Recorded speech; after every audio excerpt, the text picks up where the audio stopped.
It's Friday, and you know what that means. The weekend is here, but most importantly, it's time for what you guys... Hot Topic Special! Hot Topic Special! Indeed! You know we're excited, huh? Yeah! We've all been in the mood all day. Like, you know, it's good seeing you guys in this kind of... in a state of ecstasy, let me just say that. Wow, okay. Yeah. Daytime television. Good way, by the way. So, hey, you know what it is. Welcome welcome everybody to your favorite show, Jasiri, here on News Central. Now, three beautiful ladies and daring anchors are not just serving you hot today. We've also got all the hottest topics from the week ready to feast on, and with a very special guest, who'll be coming in later on. Now, it's a fully packed show, and you know over here we keep it real. We ask the questions that actually matter, and we tell it as it is, unafraid and unapologetic. So let's get right into it, shall we? So first up, we're diving into, you know, a hot debate that has Nigerians talking, and we're talking about the Revenue Mobilisation, Allocation and Fiscal Commission saying that it is considering raising the salaries of political office holders.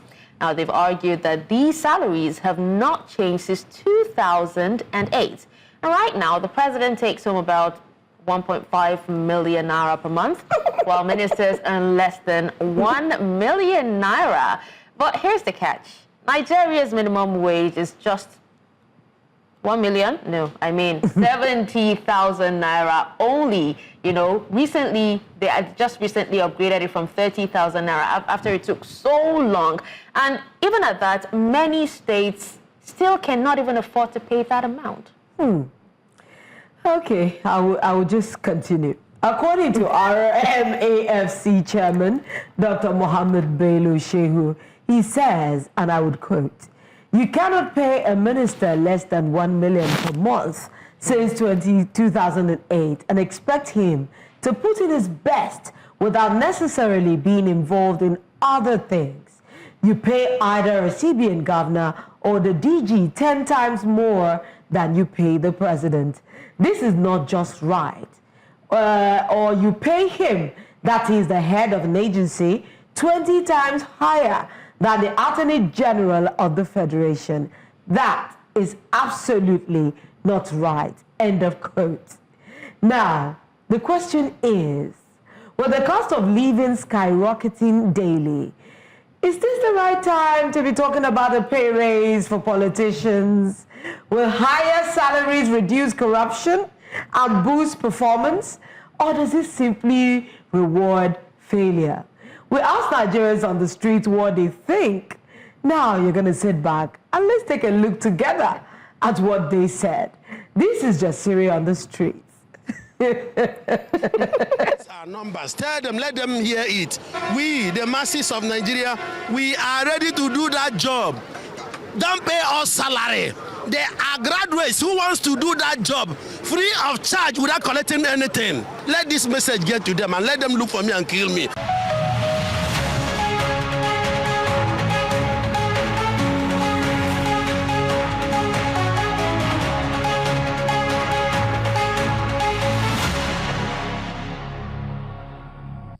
It's a wrong move for now. What we should be working on right now is how to give the people a better living opportunity. So if you want to do things like that for now, to me, it will not be too good when we have a lot of graduates on the streets who do not have jobs. Yeah, many of them on the streets. Even those who have jobs, they are underpaid. And based on what we've seen, we know that most of these leaders, they are not plain. We've seen embezzlement of money. So to us, increase to maybe from 1.5 million naira to whatsoever is like joke, because we know what's going on in the country. So the increase is not going to make anything. Like, it doesn't have any impact in them. But for the masses, yes, of course, because it's going to go out from the treasure of the country. They want to justify the way they steal, and they want to say, okay, it's because of this, because of that. the thing is that they should improve more on how the system of Nigeria to be and the way it should be. Improve their performance. If you want to be sincere with ourselves, it will not. You understand? Because if you say it's for a better performance, is that going to be at the expense of an average human being on the street? And when you are doing that, you call yourself my leader, and you yourself, you are living at my expense. You are not my leader. You are my closest enemy. The masses already feel that they have been cheated already based on the embezzlement of this leader. So them asking for increase again is like, slapping me and still telling me that what? I'm still going to slap you again. Everything is troubled. They are trying, I'm not saying they are not trying. I'm not saying they are not doing anything. But at this moment, everybody knows that this is not easy. Bringing that one, for now, it's a wrong time. Tell all those at Aso Rock, if they don't want, let them quit, that people like us will do this service free of charge to the masses. If they can give me this government to pilot the affair of federal government under 6 months, I will deliver. We are, all of us on the street, we're educated. We know this job more than them. We are all human. I mean, there's no how, even if the bosses are saying increase salary, you don't expect them to say they are going to use their own salary to pay, to run the affairs of the state. So, for me, the struggling of any state, it just depends on personal conscience, you understand? And when it comes to professionalism, that does not play. Even though the system is not moving as it's supposed to be, but work more on ourselves and maybe improve in things that we can do as a Nigerian citizen.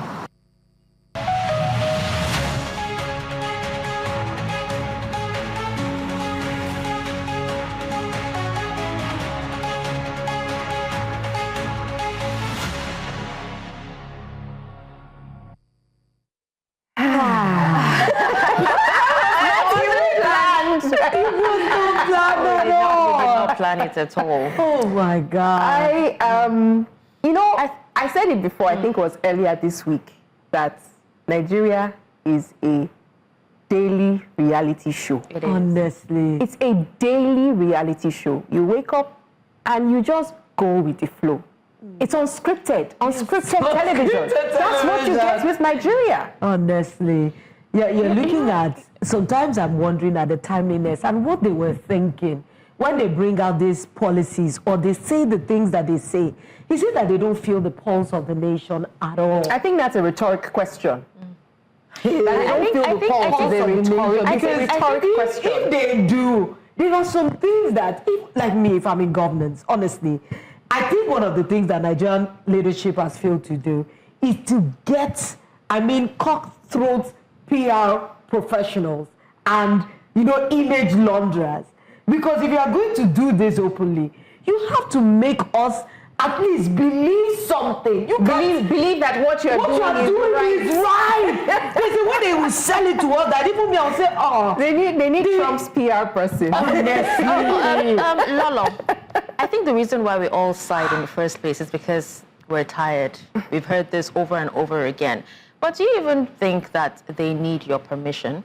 Who is to say that it hasn't been done already and they're just putting it out in the public so that when it comes out, you already know? They don't need our permission to either tell them, no, it's wrong, or yes, it's right. It probably has been fixed already. Yeah. Honestly, I agree with you 100%. I know that most of the times when we hear these things, it's already in the works. And even if they do, but it's not the first time it's not the first time they've talked about increasing salaries now. It's not. I don't think it will be the last time either. Well, even for me, it's just that I think the government is very daring. How can you pay the president 1.5 million? Something that some of us earn as MC jobs. When we have quality jobs, it's a little. No, but we all know that their take home, we all know that their take home allowances and all that, when you add everything, when you sum everything up, it's more than 1.5. It's paying school fees. The one that Yaya paid for See, I think there was a young man who put it very nicely. He said they're just trying to do this to cover to cover how they steal, to cover what they are stealing. And when he said that, we looked at each other and said, that's true. Because it's you know, when a leader would it's no longer surprising to me. They will make an assertion. Did you hear what they said? That if they were being paid like this, would you expect them to, you know, be doing other things too? I'm like, this is how they are calling thief. You now carry somebody's plasma television under your armpit and walked into the market with a placard on you saying, I stole it. This is why, you know, there's a need for appraisal. And Nigerians have actually appraised them, and, you know, they've been appraised poorly. So what's the point increasing their salary in the first place? Did you hear the other guy that said that, you know, don't even pay us anything. Don't pay, or we'll do the job. Well, what are they doing? Why do they need increments? You have so many people still earning 30,000 naira, you know, 70,000 naira. How much can 70,000 naira go? And the fight. How far can it go for you? That they had to do. You have state governors even saying no, that it will not work and they cannot pay. Meanwhile, they're earning a lot more, and you still want to increase it for them. Honestly, that's why I said I doubt if they really feel the pulse of the nation, because many of it's not like they don't feel it; they don't care. That's it. It has to be one of them. Honestly, they don't care. They are tone deaf. They can't see also? No. They are visually impaired? They are visually impaired.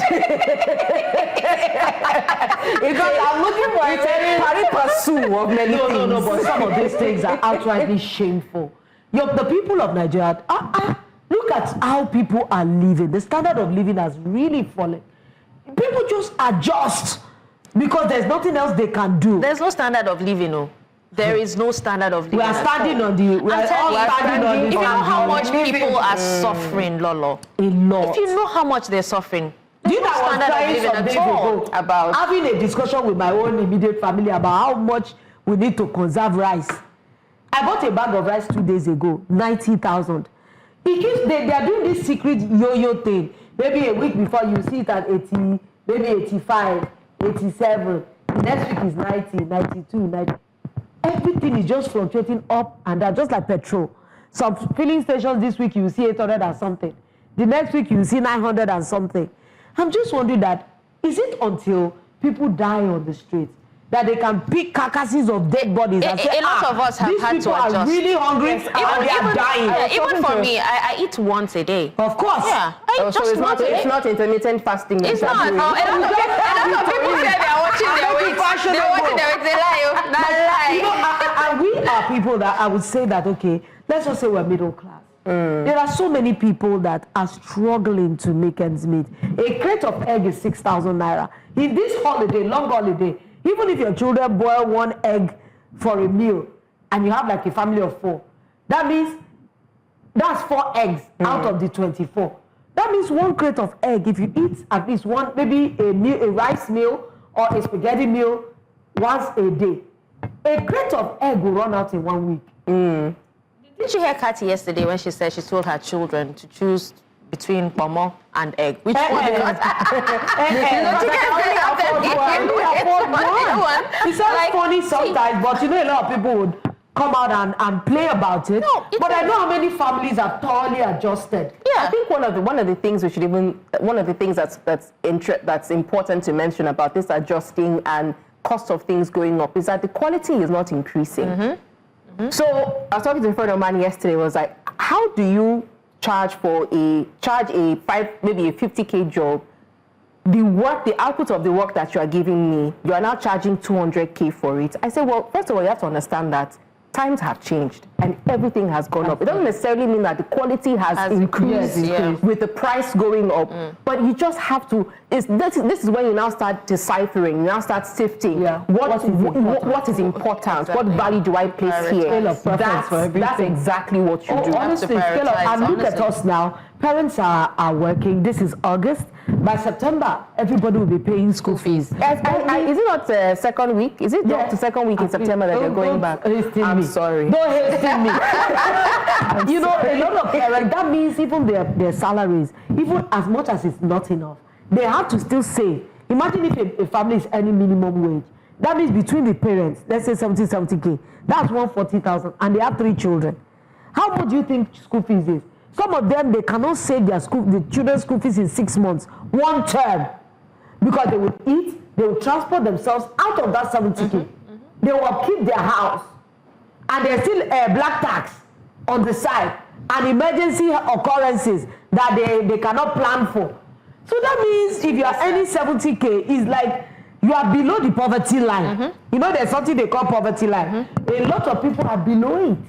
See, this, as I say, matter no they finish for this country. So, problem no they finish. Please, government, I beg, look on us. Add to the look problem. Upon us. Look upon us. Look within us. Anyway, we're going to take a quick break now.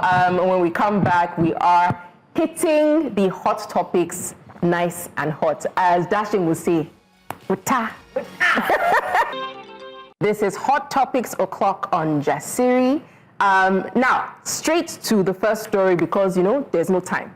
A viral video shows armed vigilantes storming a core members' lodge. This happened in Anambra, accusing them of being internet fraudsters despite their valid NYSC IDs.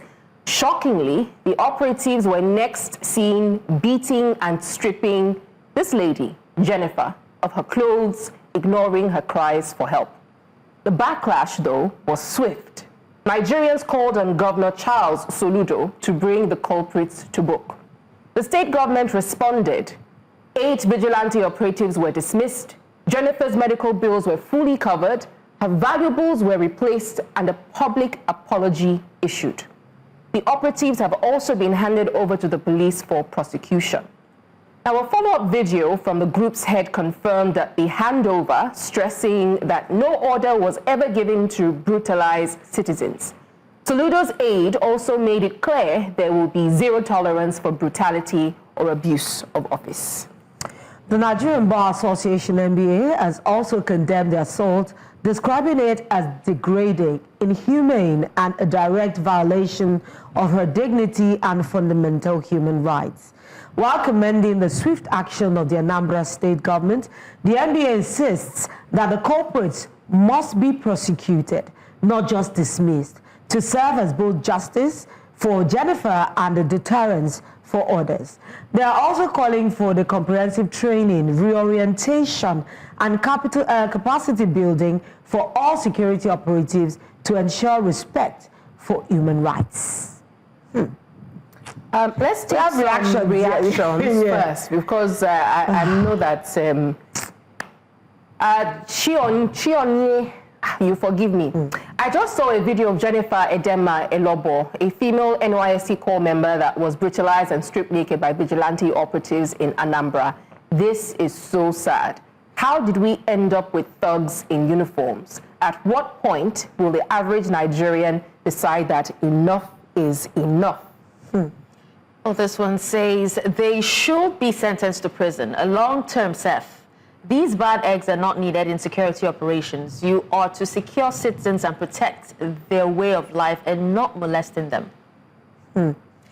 Very dark man here says 95% of Nigerians are hypocrites. They cry against injustice and bad governance until they get small power and boom, they start acting like demigods and abusing their office. Now take a look at the vigilantes in Anambra, caught on tape, assaulting an innocent female youth corps member. Now imagine the cases that were not filmed. Evil people everywhere. Typical Nigerians, they never disappoint. Give them small power and you see their true nature. Couples are treated like eggs in other states. This is so sad. Anambra is gradually becoming something else. These guys have mothers and sisters. This is so heartbreaking. Okay. NYSC condemns assault. Right. The management of the National Youth Service Corps is saddened by the unfortunate assault on one of its female corps members by some operatives of the Anambra State Vigilante Group in Oba, Idemili South local government area of Anambra State. Management strongly condemns the unacceptable and dehumanizing manner in which the operatives conducted their operations, irrespective of their initial justification for the purported investigation they set out to carry. at the facility where the corps members were accommodated. While appreciating the concern of the general public over this horrific incident, as well as the initial measures taken by the Anambra State government, management wishes to assure the general public that it believes in and supports the ongoing investigation by the Nigeria Police Force. This, we trust, will help get justice for the corps member in question and any other aggrieved party. Management wishes to use this medium to restate its strong commitment to the welfare and security of corps members nationwide. Nigeria is ours. Nigeria we serve. Thank you. That's from Acting Director Caroline Mbu. There are several things to unpack. I personally think NYSC should be scrapped. Personally, that's what I believe. Why do you think? You know, for me, you know, towing the line of what Bukky is saying, initially I understand the sentiment of NYSC. They wanted everybody from all the corners of the country to see other places within the country, interact with culture, you know, see other places. If you've schooled in the South, it would be nice for you to, you know, have a little experience in the North, East, you know, just a mix. But it has outlived its purpose. Right now, everybody is integrating, even without that. Yeah. Business is taking you everywhere. Marriages, with their intermarriages. There's so many reasons that that integration is no longer really necessary. So what are they really doing? I have seen a lot of terrible stories of what happens to corps members during their service year. You forget security is an issue as well. Oh God, many of them lose their lives on the way to wherever they are going. Some of them, the living conditions in the places they are serving is next to nothing. And you are wondering that, okay, what is really the purpose of this NYSC itself? I agree with you when you say that, because I served a while back, and I served in Ogun State. Imagine someone from the north coming to, you know, Ogun State. I had no idea. I'd never been to this part of the country before, but I had a time of my life. I made friends that I still talk to, and back then, once they see you in your uniform, or once you tell them you're a corps member, there's that respect. You have people willing to help you. Yes. You know, so I feel agree the with same. you. Yes, it doesn't feel the same at all, because I think corps members are actually being used now for one reason or the other. So, but then, you know, it's annoying. Now let's go back to the main topic. Yes. First of all, waiting concern vigilante, concern cybercrime. Cybercrime. Is that their mandate? Is that what they were created for? I don't even understand. What did they? So here's this thing. You know, I think was it this week or was it last week? Still on the same table that I said It will happen again. Apart from that, just give somebody small power. Even your security man at the gate, in a state that you live in, that you pay security charges for, they will look at you like this. How do you know? In my head, they will look at you like this. A friend of mine almost got into a fight with my security man some time ago. I said, like, listen, there's no point. Yeah. Let me just come down at the gate and walk inside my house like this. Exactly. Because it doesn't make any sense. And when you start arguing with them, you know how Catherine will say two mad people. If one mad person is shouting, if you are not mad, will you join the person? Exactly. So they will not know who is mad between the two I of just you. think that a lot of times when you talk about these people, they have too much power. What gave them the audacity, even if they are investigating? I did the police. I know because what gave them the what they power. said is that they suspected that they are fraudsters or doing Yahoo or something. Is there no? Why not? There was a cybercrime. Why not report to the Why not report to the police station, things the like police, this- and they would do conduct their investigation. And before you would physically assault a woman, drag her out, at least how many men? This is what happens when you give poorly trained people guns. They had guns and they felt like they were gods, right? And you had, if you watch the video, well, you'd hear the lady begging and pleading, but it seemed like, you know, they were deaf. They couldn't hear her pleas, and they had to strip her. Why did they have to resort to stripping her? You know, even when we talked about that comfort issue, even Bukky still said it will happen again. It will happen again. When Nigerians see, that's why I say interpretation of laws is so important. Even abroad, you would see that they'll tell you that they cannot handle you without reasonable. It has to be reasonable. This lady could not have been able to resist about 10 men if they had allowed her dress properly and followed them because they were in her house. Yes, we have a comment from a viewer on YouTube, Akin saying, sadly, the most undisciplined and lawless Nigerians are in uniforms. This takes me back to Alufo. When things like this happen, it takes me straight back to Alufo. Yeah.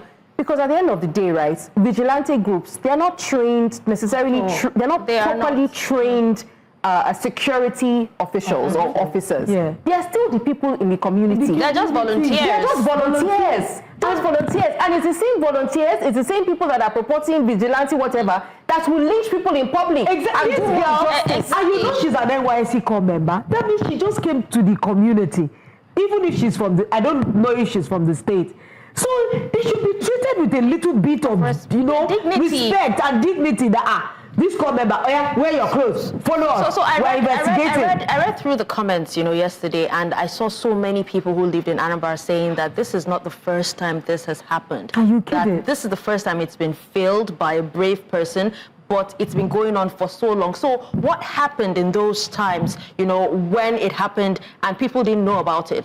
Were the vigilantes sacked? Were they held accountable for their actions? Well, dismissal to give is not enough. It's not enough. Yeah, but where are they dismissing them to? You just go to a different local government area.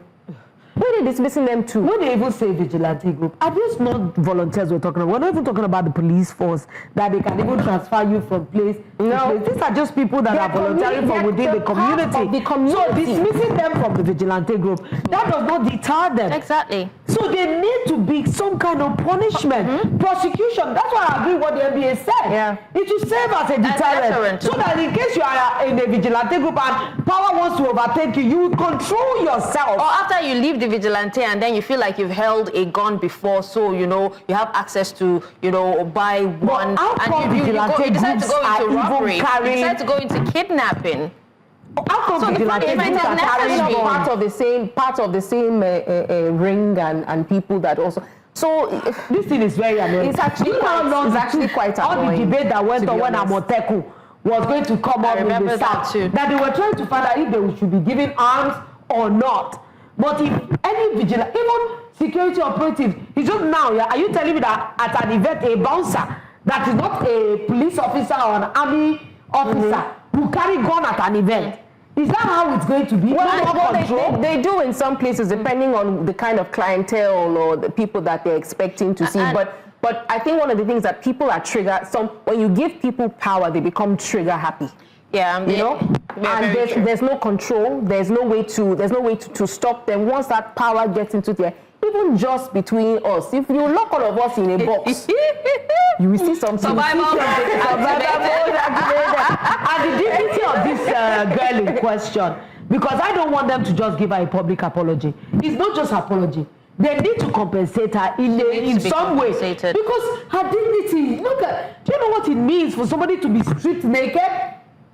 And I'm sure it's not all that happened we saw in this video. Anyway, it's sad, but I'm glad that there was swift action, and it's good that people are taking things like this seriously. The government is taking things like this seriously and acting swiftly. Dashen, you want to take us to a break? Yeah, okay, a break now. I just want to say something before we go on that break. Well, we're not done talking about the terrorists, Boko Haram and all that being reintegrated into society, and even some joining the military. Yeah, exactly. Do you understand? Even the government has actually come out to say that, there was... it wasn't working. The reintegration program is not working. So something needs to be done to these people. They need to be held accountable seriously. So we'll take a quick break now. When we come back, we'll continue with hot topics on Jasiri. Welcome back to the show. It's Hot Topics, and it's time to reveal our guest on Hot Topics special today. You've seen her on our screens at News Central, but this is her second time, I believe, on Jasiri. She's a multiple award-winning broadcaster, journalist, trainer, leadership coach, special social entrepreneur, and author. She also was the first female general manager of an all-news radio station that is the FRCN network, and has authored books including Memoirs of Grandma. She's a convener of the Sanitary Pad Media Campaign, and she also runs the Funke Treasure Table Tennis Championship for girls. She is many things. She is many people in one. She is Funke Treasure Akintoye.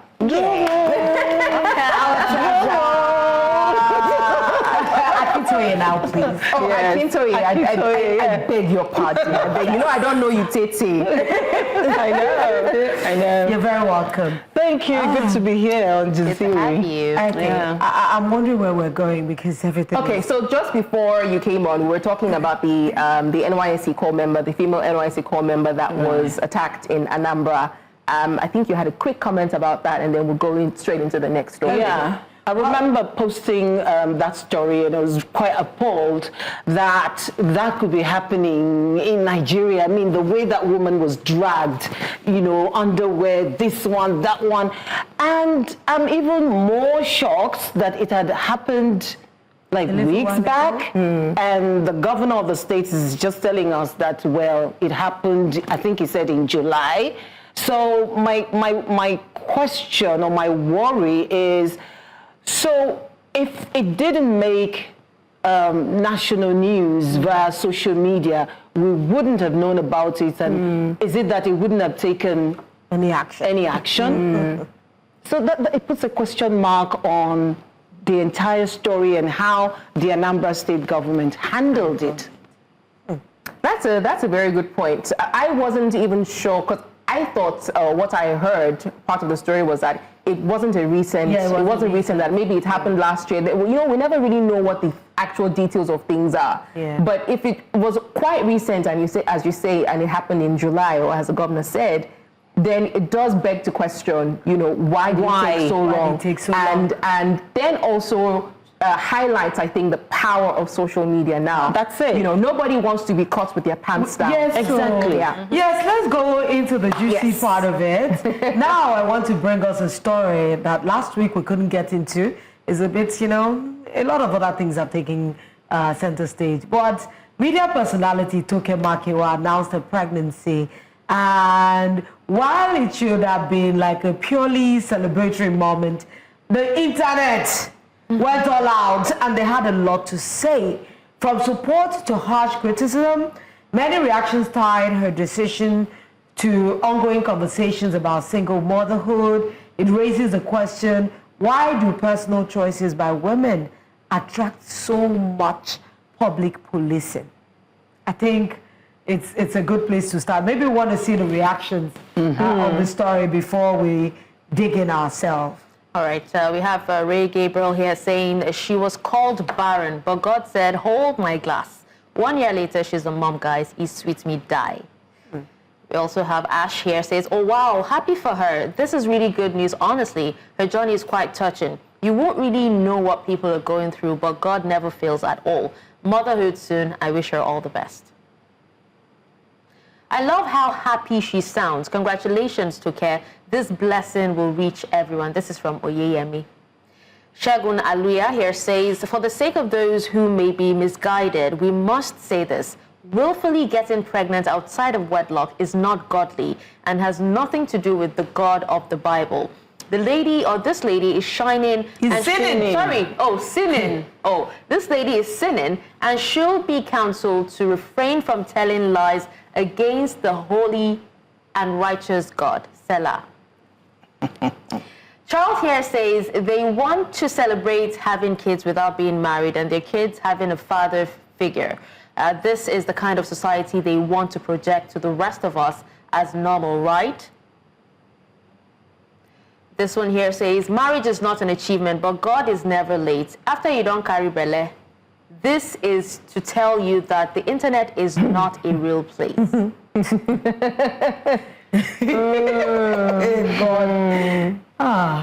Honestly, I'm just wondering, why is it that women's choices are being heavily policed these days, and everybody that has a ring light, set it and have something major to say about everything?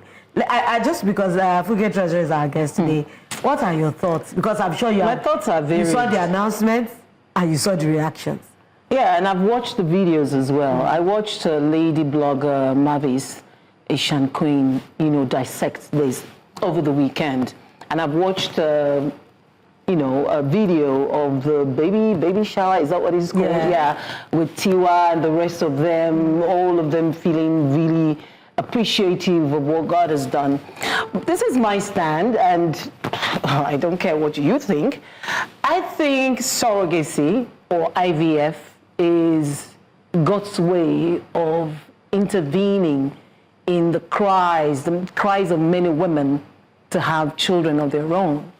Those who have it naturally, who have children naturally, don't understand what it means to seek what we call the fruits of the womb in Nigeria. They can't fathom it.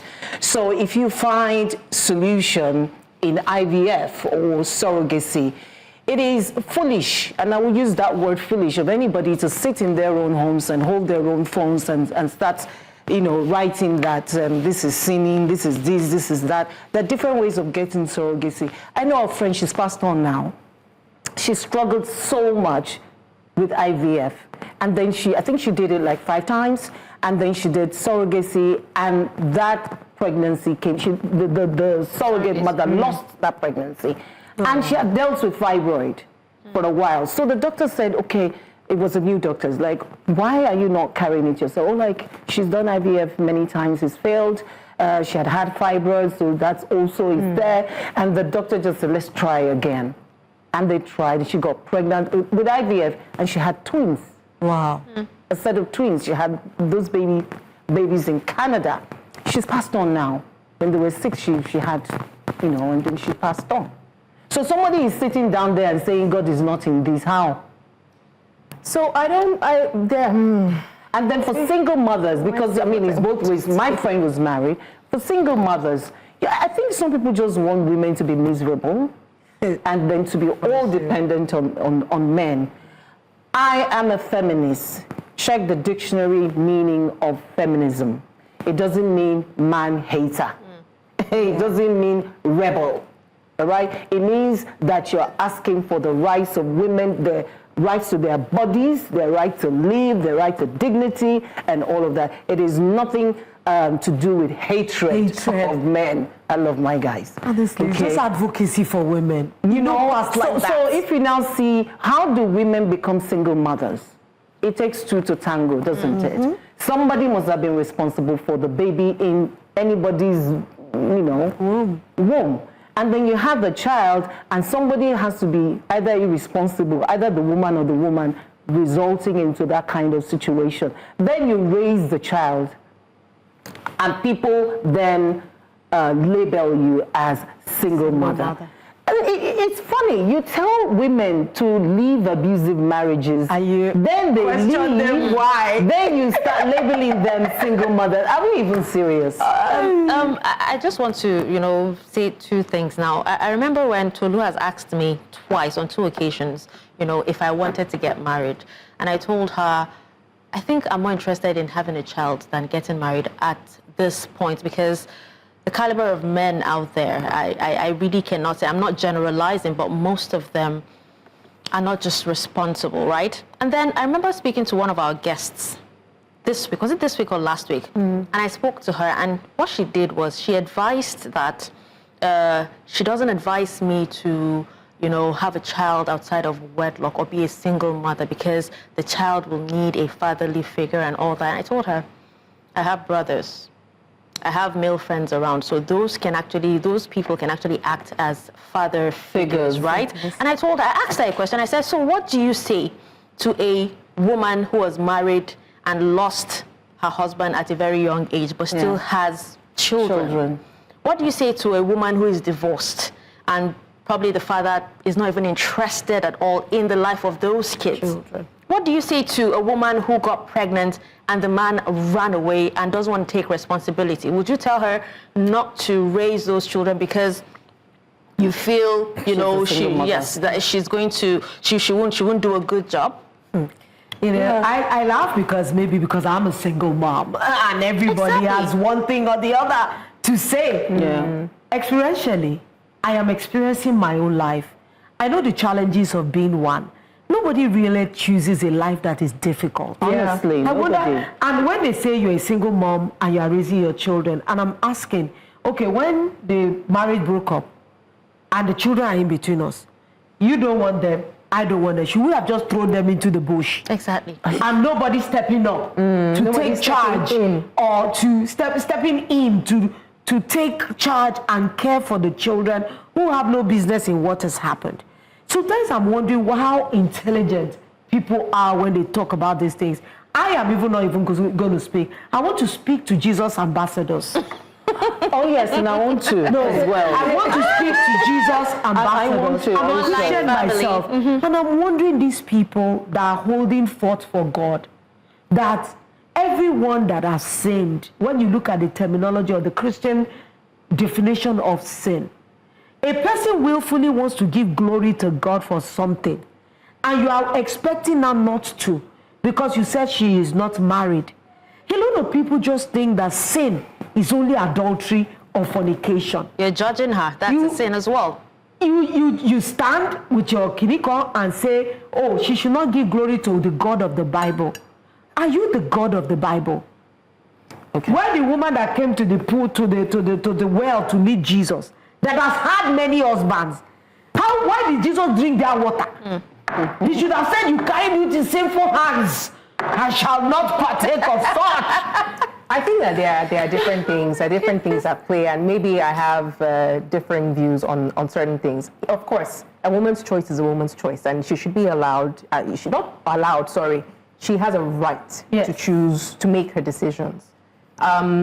I think maybe some of the things that are being spoken to, and because it is Toke, or because there's somebody to attach it to, you can attack the person and bring in all these different things. But if you choose, oh, you know what, I don't want to marry, I just want to have a child, or I'm not ready to marry, or there's things happening in my life, I just want to have a child and nothing else, right? You may not necessarily be saying that you don't need a man in your life. Of course. You may not be saying that you don't need father figures. You don't need a father figure in the child's life. But it may, and this will take me back to what Jim Iyke said, because this was one of the stories we're going to touch on today, which also went crazy and viral. In his words, he said, a woman can't raise a man. You're not built for it. A single mother can't raise a man properly. You need a male influence, your brother, father, or any trusted man. There has to be a male presence in raising a boy, and without such influence, the boys risk growing into weak men or who mirror the same traits of the men who abandoned their mothers. According to him, only a strong male presence can still instill discipline and toughness in boys. There are two sides to it. On the one hand, I do believe that children need both mother and father, of course, for a rounded upbringing. On the other hand, on the other hand, it doesn't really matter whether it's a male child or a female child, right? Because we like to always generalize things and say it's only that a male child needs but a female child also needs a father or a father figure. So my thing is, if you decide, not the ones who become single mothers out of condition or situation, if you decide to be a single mother, which is, I'm going to have this child, whether or not I'm with a partner or whatever, then I think that it is important to have a community around you that can support the bringing up of that child. It's extremely important because you can't mother and father at the same time. There are things that a man cannot, there are things that a man can give to a child that a woman can't give to a child. Honestly, do you know I'm raising boys? I have 3 boys I'm raising, and I understand you very, very well. And what anybody would do, because being single and raising children is an unnatural situation. That is not what is meant to be by God's creation. But things have happened. The only thing you can do is to make sure you have male mentors around your boy children or girl children. So that, like my own situation, my children's father is an active part of their lives. So it's not like, oh, I know they don't see their dad. Their dad is as involved. We are both co-parenting. No, the children live with me and what other, but their father is as involved. And I know a lot of single women who have male influences in the lives of their children. Like my children, my first PA is like their uncle. if Demola calls them from Canada, they will wee in their pants. Because they know that this is like a father figure to them and they respect. Let me jump in real quick. First of all, I'll go back to surrogacy. And if you look at the Holy Book, you see that the first example of surrogacy was the story of our Lord Jesus. It was surrogacy. That was surrogacy. Yeah. That was surrogacy. So the idea of somebody else carrying a child for you, that's what Mary did for God, according to the Holy Bible. That was the first surrogacy. That child didn't belong to Joseph, even though they were in a relationship. That's one. Let me come to you, the idea of responsible men and how we're raising our boys to grow to be responsible. I remember some time ago we had a soiree with Mama Taiwajayi Lyset, and she said to us, we were having this sort of discussion that where are the responsible men? A lot of the men out there nowadays, they talk of women loving money. They also don't, many of them don't have genuine love. You're there. The dynamics have changed tremendously. So Mama said, yeah, but who are to blame? The blame comes back to us, the mothers. Is how we're raising our boys. So we need also to start paying attention to our boys, how we're raising them, the values we're inculcating in them. And you talk of father figures. We should start looking at mentors in church, in worship, centers, whether church or mosques, or the Sheshe people, the community. Our boys have changed. And because times have changed. Yes, because times have changed. Our girls have changed as well. They become harder. You see, I belong to a particular generation. I'm in my 50s. We're a generation.